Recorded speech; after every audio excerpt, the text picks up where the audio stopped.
Hi, my name is John Kwak. I'm a director of business development at OE Solutions, and I'm gonna explain about a new product that we are introducing to the market, Smart SFP, and I'm gonna talk with the title "Bringing Intelligence to SFP." Smart SFP is a product that OE Solutions and AIM Valley have teamed up to develop it together. It is basically putting a link OEM and service OEM feature into the SFP.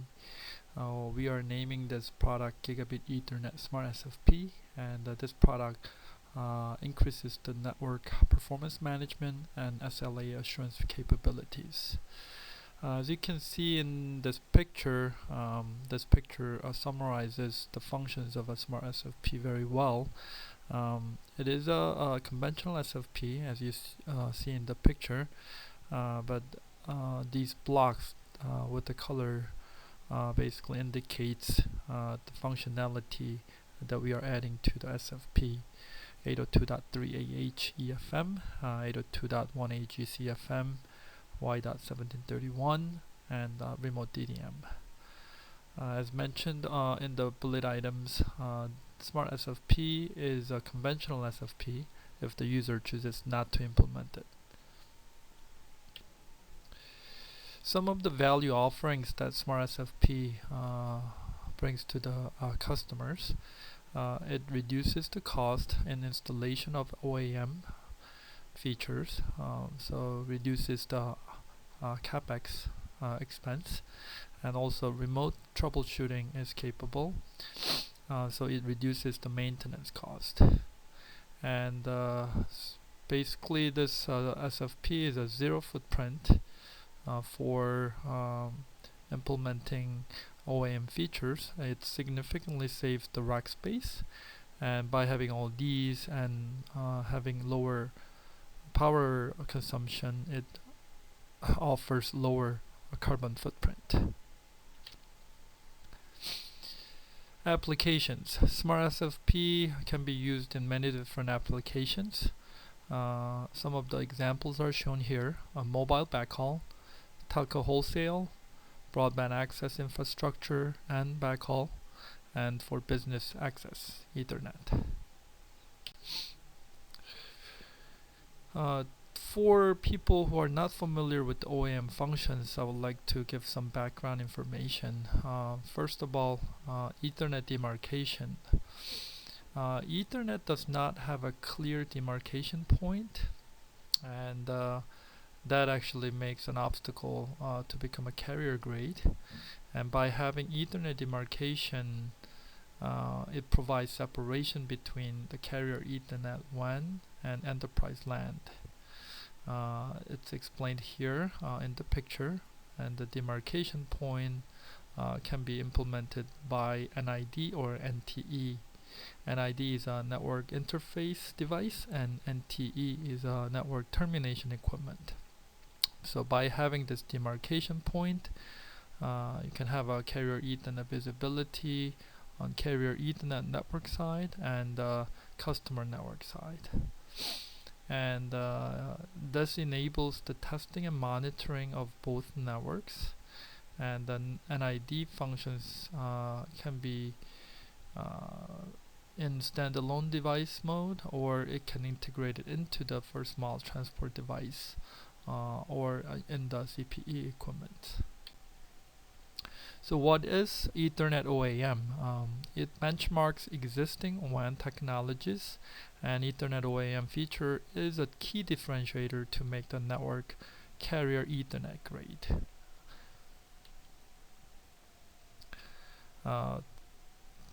Two versions that we are introducing in March 2012. First one is EFM. It is a link OEM based on IEEE 802.3AH, and it monitors the link operation. It uses the slow protocol frames called OEM PDUs, and it actually stays within the link.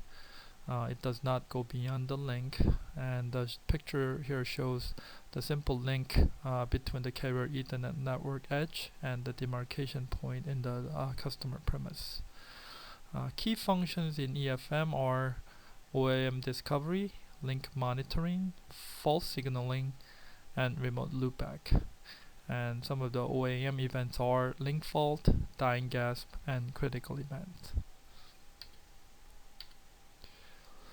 Then the second version of Smart SFP is based on CFM, and it is end-to-end service OAM based on IEEE 802.1ag and ITU Y.1731.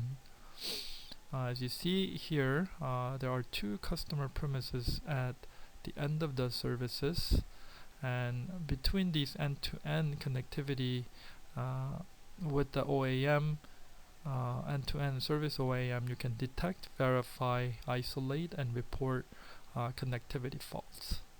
And this one is implemented in regular Ethernet frames in band, and the key mechanisms are shown in this picture. And the protocols implemented in our SFPs are continuity check and loopback.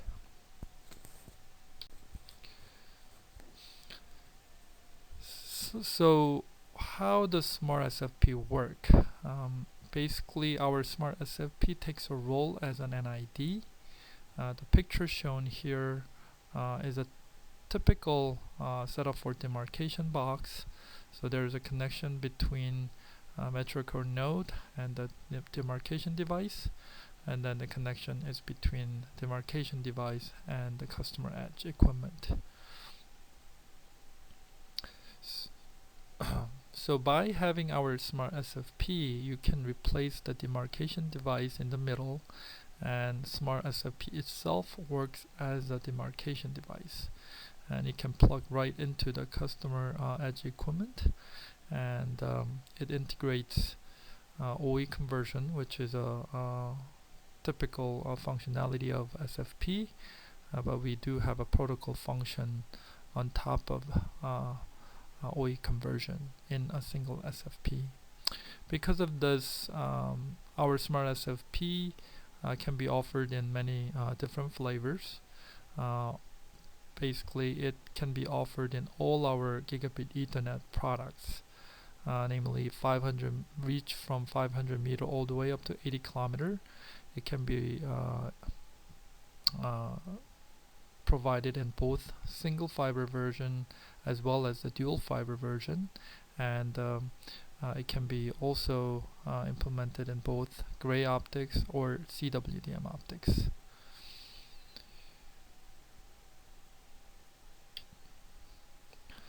So graphically, I wanted to show here how Smart SFP works.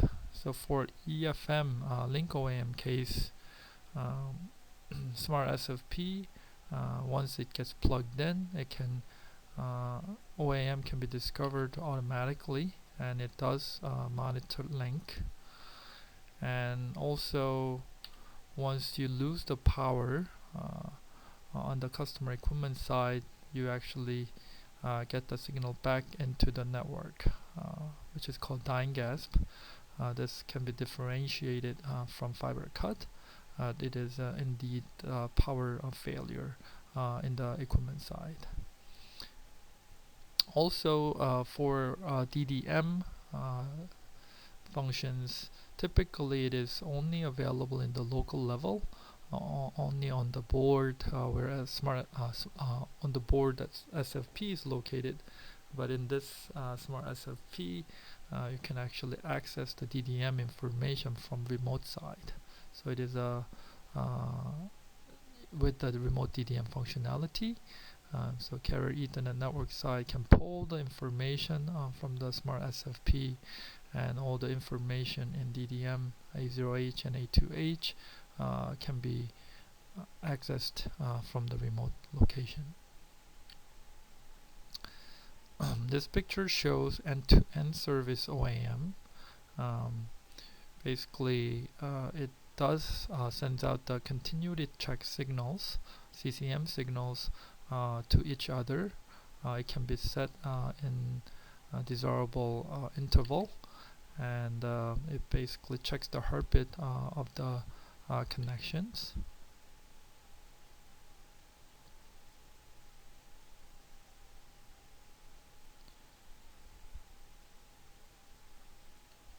Also, it can have a loopback function from one end to the other.